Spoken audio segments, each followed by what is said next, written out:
Hi, Jeff. Hi. Thank you for doing this with me. You're welcome. So my first question is, what advice would you give to somebody new to making contact with ET? I would have them research it. There's a lot of research to the whole subject, and part of that might be looking at the testimonies, Dr. Greer's testimonies. That's where I got going. And then there is an app where you can locate other people. So I'm not here to plug Serious Disclosure, right? I'm not affiliated with them. But there's a very useful app, ET Contact app, and also you can contact other people. And you can put yourself on there too, so other people can find you. Okay, awesome. So do a little research, embolden your understanding and belief that it could happen for you, and then get connected. Right. Okay, sounds good. There's also a book, if I remember right. Somebody wrote a beginner's book, and that would be something worth investigating. Okay, might put a link for that in the notes below. Okay, so ready for a second question? Sure. Okay, what does the average contact night or C5 for you look like? That would, I'd have to document everything in order to find an average, but there's some nights, it's a bit disappointing some nights if nothing happens, but what I found is that it's not necessarily what happens at the site, it's what happens afterwards sometimes. So there are some high strangeness things that can happen. So it's not a total wash if you perceive nothing happening. There's been events where, in fact, I got some pictures where the group is meditating, and I had a new camera and I just took pictures of the group. It was an hour after sunset, and there was phenomena going on outside the group that nobody else knew. So if the camera didn't pick it up, I wouldn't know either. Wow. So you just don't know what's happening, even though you may not perceive it, and especially if you're a new person, things might not happen. On the other hand, I've had people bring friends or family members to for the first time to one of our outings, and the strangest stuff happens. So, people bring their own energy, and you just never know. You just never know what's going to happen. So it's interesting. Okay. But there's nothing, even in a case like that, there's nothing that is wasted. It's you're spending time in nature. You're spending time underneath the stars. You do meditation. None of that's a waste of time. Mm-hmm. That's so much more worthwhile than sitting on your phone or Absolutely. on the internet. That's so true. Yeah, building group coherence. Right. Yeah. Meet new people. Yeah. And there's all kinds. Yeah, a very diverse group. That's something interesting about C5 is that it appeals to a wide range of people. It does, and what's surprising to me is that it's pretty equally balanced between male and female. Yep. That's to me that's amazing. I don't know if anything this bizarre by normal standards that would do that. That would end up like that. Yep. Yeah, that's true. Okay, third question. So, what's your story? What brought you to this? What is the reason that you do this? Are there any standout experiences that you would like to share? Well, when I was about 5 years old, that's where it all started. It was a beautiful summer day in town. I was outside playing after lunch, and I heard a whirling noise. I couldn't see where it was coming from. I looked in the direction. The view was blocked by a big tree. So I'm waiting for this object, which is up in the air, making this whirling noise, waiting for it to clear the tree so I could see it. So it does. I see it. It's a silver object that's cigar tube shaped, about the length of a car, and maybe half a meter to 2 feet in diameter. No wings, no tail, no propeller. It was just basically a silver giant cigar tube flying through the air, making a whirling noise. Wow. So I watched it go by. It went right over town at, between 1,000 and 500 feet high. And it was moving, I estimate it, from memory, at 80 miles an hour or so. So it wasn't really zooming around. Me and my brother were into Superman back in those days, and I didn't know what to tell anybody. And when I went in the house, of course, nobody's interested. But I told my brother Superman just flew over. So that was the beginning. And I had an interest in flying things anyway. I mean, I developed that too. I'm not attributing that to this. But our interview is going to be disrupted. That's okay. Okay. My interviews are super casual. Okay. So they might just walk through. So that was the beginning. I got into aviation, flying model airplanes and things, and then I decided that I would. I started building them bigger and bigger, and then I ended up going full size, and then so I became a pilot. Yep. And Hey guys, just go through. Are you? Yep. Welcome to the interview. You can just go through though, unless you want a spotlight. Excuse us. Sorry. That's okay. Okay, so you had an interest in flying things. Yeah. So, like I said, I started building airplanes, and now I'm a pilot. I've been a pilot for many years, but no, I haven't seen anything when I'm piloting myself. Usually, you're pretty busy, and I don't fly at night either. So, but that's where it started.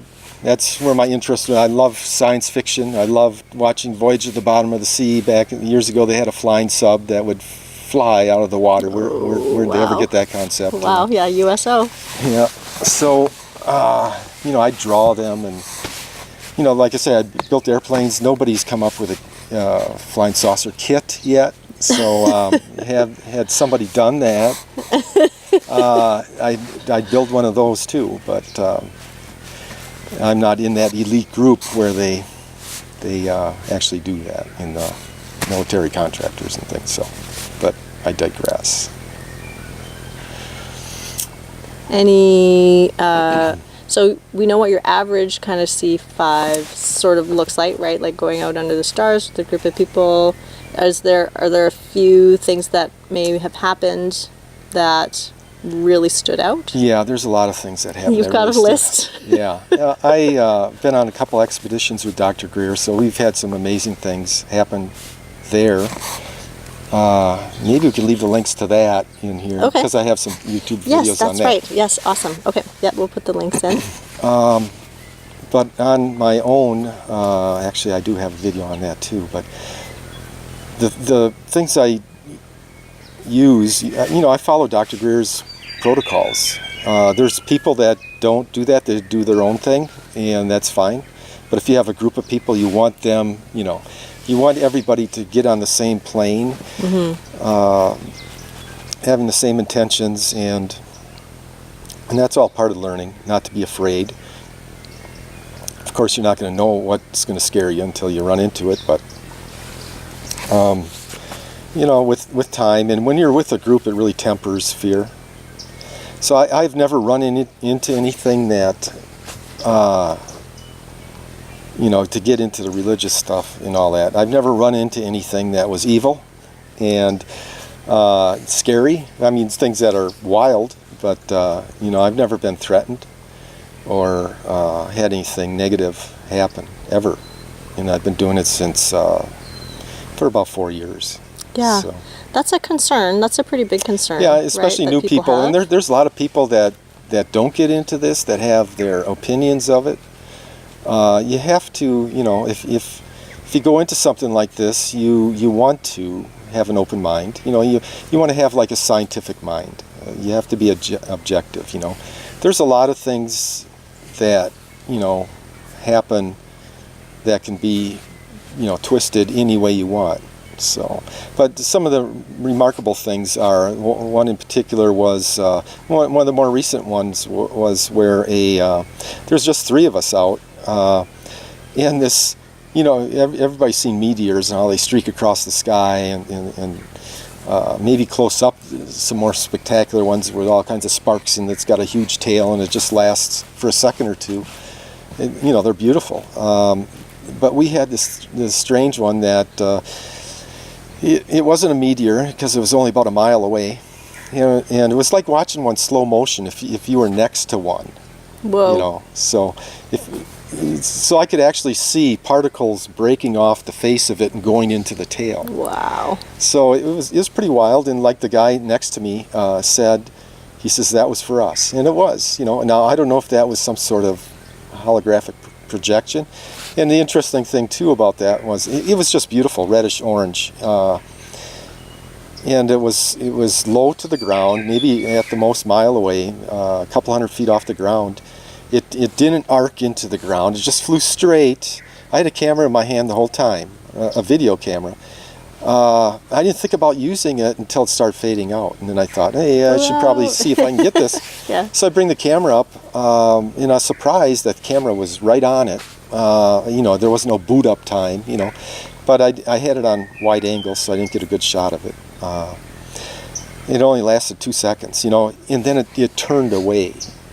So that's what I find, and this is what's a little weird sometimes, that if you're trying to photograph stuff, it takes about a second for the subject to realize that, just a second, and then they fade out. Like, nope.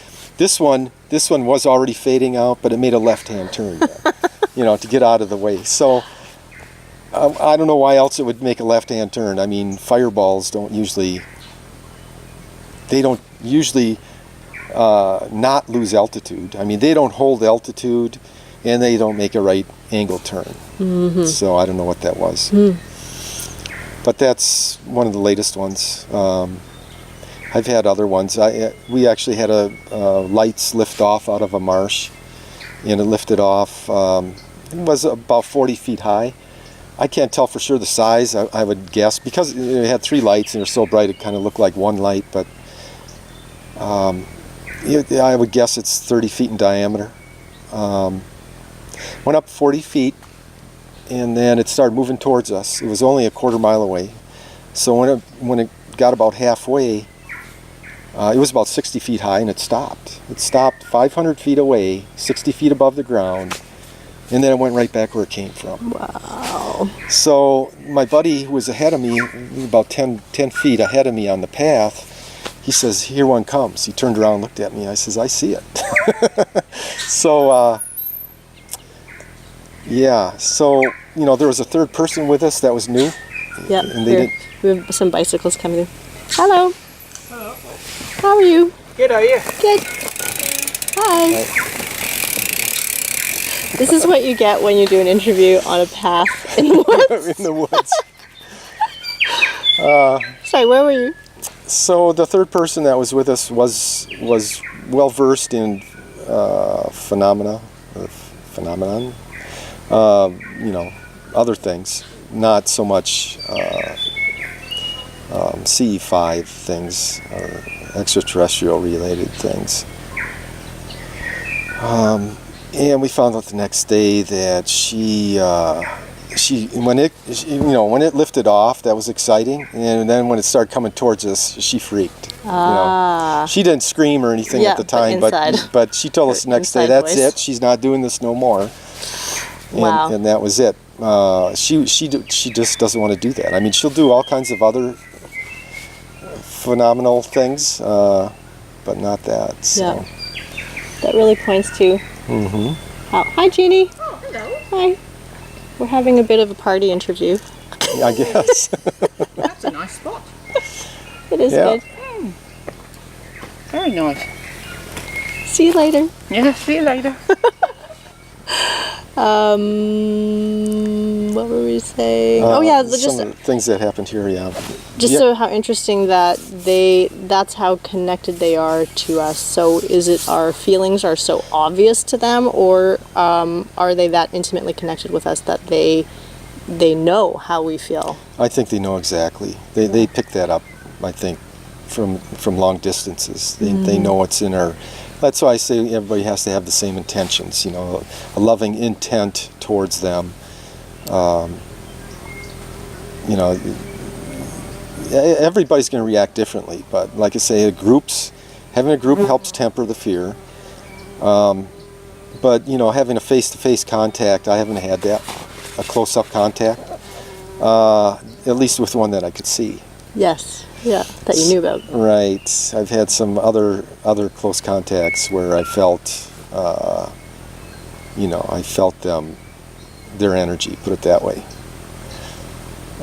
close by. So, but you know, I don't know. Nobody knows how. You know, I have heard from people that say they just look so different, and there's many different species. So who knows? You know, if you're face to face with something that looks like a praying mantis that's 7 feet tall, that would be very unusual. It would be unusual. And, that would be different. So by that point, I would hope there'd be a telepathic connection. Yeah. So. Yeah, for sure. Cool. Did you want to finish off with just a quick why is this an interest for you? Do you understand the meaning that it has for you in your life? Like I say, I was always interested in science fiction. This is more science fact, you know. It's been something that's been kept withheld from us, all this information. There are people that know a lot about the subject.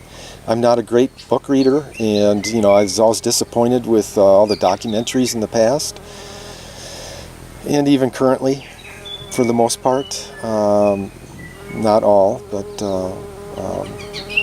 the ones that try to hide the truth are pathetic, in my view. So the interest is, I mean, who can't be interested? There's structures on other planets, you know. NASA has pictures of structures on other planets. They cover up most of it. Why wouldn't you be interested in the real history that you know, all that information suppressed? I think that's incredibly interesting that there may be other things like pyramids and structures on other planets from way back when. There even are pyramids. You know, what's the truth behind all that? Yeah, exactly. So, you know, part of it's just the natural desire to know the truth, and you know, I feel like our birthright's really been taken away from us. So, and this is fun. You know, it's fun. I mean, who doesn't like? You know, I know the movement has always been to focus on consciousness. That's the most important thing. But who doesn't like a nuts and bolts sighting? You know, Totally. I mean, so what exciting. grabs people? What grabs new people? You hear so many people. Well, I thought I saw something, and that's what's so different about these sightings is that they leave you an out. You know, Yeah, the one yeah, that that's the one so that true. we saw, the one that craft that flew up. The only thing you noticed was a visual reference. I mean, there was no sound. There was no wind displacement. You know, no noise, and you could easily say, "Did I just see that?" and discount it. And just that's a great way to put it. That it leaves you an out. Yeah, Yeah. and I find that all the time. And they sometimes they might take another form, you know, like an aircraft. We've seen that happen. I've seen things that look like Chinese lanterns that aren't blowing with the wind. You know, they missed that one. They don't always get it right. You know, even with airplanes, they might have the nav lights on the wrong wing, or you know, which just doesn't happen in the real world. Yeah. Not with the FAA and all that. But that wouldn't be a mistake. Wouldn't that be something to be like pique your interest? That could be. That might be done purposely. But how many people know the correct How do they know layout starboard and port? of nav lights? Yeah. You know. So very few. Yeah. I had one guy contact me over that, and he had me. Oh, that's neat. He because he knew I was a pilot and he knew I was in this. He says, "You gotta." He showed me what he can do, and it was amazing. And sure enough, one of them appeared that had the wrong, you know, the red nav lights always on the left. Well, this one was on the right, you know, and there was none on the left. So that doesn't happen in the aviation world. E.T. are funny. Yeah, Yeah. that could be. You know, who knows? That was just the beginning of stuff he was showing me, you know. So, some people are pretty connected. They can manifest things that, and Dr. Greer's one. Yeah, that's fascinating. Not many people like that, but Right. wow, when you hear stories from people like that, Yeah. Some of the things I've seen, I Mind-blowing. never thought I'd ever see.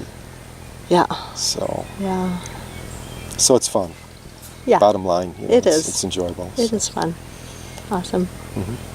Thank you, Jeff. You're welcome. I'm going to put the links to your videos in the notes below. Any last thoughts or comments? We're in beautiful New Zealand. We are in beautiful New Zealand. It's fantastic. I flew halfway around the world, and you, Yes? to come to New Zealand, get out of the northern, North America continent, get out of that crappy weather up north. So, yeah, it's beautiful. Yep, it is. This is a special place for sure. So who would do that who would do that to get closer to ET? Yeah.